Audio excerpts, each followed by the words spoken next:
मारने वाले से बचाने वाले का अधिक अधिकार। एक दिन राजकुमार सिद्धार्थ अपने चचेरे भाई देवदत्त के साथ बाग में घूमने के लिए गए।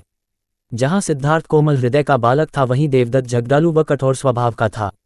सिद्धार्थ की सभी प्रशंसा करते थे, देवदत्त की प्रशंसा कोई नहीं करता था, इसलिए देवदत्त मन ही मन सिद्धार्थ से जलता था। जहां वे दोनों घूम रहे थे, उनसे थोड़ी ही दूरी पर एक हंस उड़ रहा था। उस हंस को देखकर सिद्धार्थ बहुत प्रसन्न हो रहा था। तभी देवदत्त ने कमान पर तीर चलाया और हंस की ओर छोड़ दिया। तीर सीधा जाकर हंस को लगा, वह घायल हो गया और छटपटाकर नीचे गिर पड़ा। सिद्धार्थ ने दौड़कर उस घायल हंस को उठाया। उसने हंस के घायल शरीर से बह रहे लहू को साफ किया और उसे पानी पिलाया। तभी देवदत्त वहां आ पहुंचा।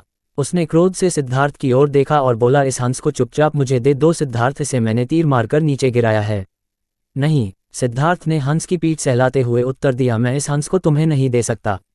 तुम निर्दयी हो, तुमने इस निर्दोष हंस पर तीर चलाया है। यदि मैं इसे न बचाता तो इस बेचारे की जान चली जाती। देखो सिद्धार्थ, देवदत्त उसे घुरकर बोला, ये हंस मेरा है, इसे मैंने तीर मारकर नीचे गिराया है, इसे चुपचाप मुझे दे दो। यदि नहीं दोगे तो मैं राज दरबार में जाकर तुम्हारी शिकायत करूंगा। सिद्धार्थ ने उसे हंस देने से साफ साफ मना कर दिया। देवदत्त राजा शुद्धोधन के दरबार में जा पहुंचा और सिद्धार्थ की शिकायत की। शुद्धोधन ने उसकी शिकायत को ध्यानपूर्वक सुना, फिर सिद्धार्थ को बुलावा भेजा। कुछ ही देर में सिद्धार्थ हंस को लेकर राज दरबार में उपस्थित हो गया। राज दरबार के ऊंचे सिंहासन पर राजा शुद्धोधन बैठे थे। आसपास के नीचे आसनों पर राज्य मंत्री तथा अन्य पदाधिकारी बैठे थे। कई सैनिक हथियार लिए द्वार के निकट खड़े थे। शुद्धोधन के संकेत करने पर देवदत्त सिर झुकाकर बोला, महाराज, जो हंस इस समय सिद्धार्थ के पास है वह मेरा है, इसे मैंने तीर मारकर पृथ्वी पर गिराया था। सिद्धार्थ ने इसे उठाकर इस पर अपना अधिकार कर लिया है। ये हंस मेरा है, कृपया इसे मुझे दिलाया जाए। राजा शुद्धोधन ने सिद्धार्थ की ओर देखा और बोलने की ओर संकेत दिया।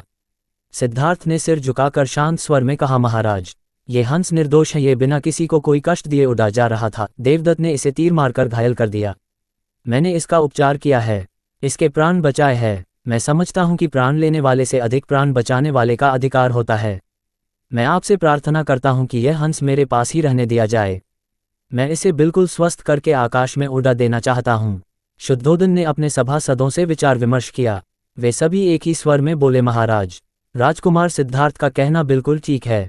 जीवन लेने वाले से बचाने वाले का अधिक अधिकार होता है, अतः हंस राजकुमार सिद्धार्थ के पास ही रहने देना चाहिए। राजा शुद्धोधन ने सभासदों की बात मान ली।